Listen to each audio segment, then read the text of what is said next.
Hello friends, today in this video I will show you how to make Google Chrome your default browser on Windows 11. So guys, to make Chrome your default browser, click on Start, then Settings. In here click on Apps. Now left click on Default Apps. Now guys, here you have to find out Chrome. Open Google Chrome.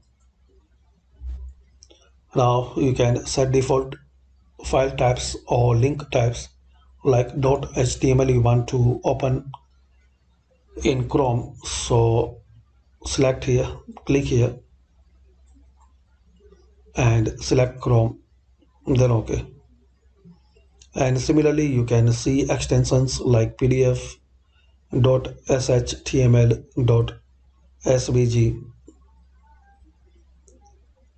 So you can set Chrome as default like in PDF. So click here and select PDF, then OK.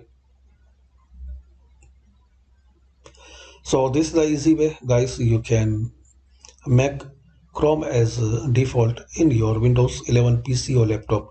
Thanks for watching guys.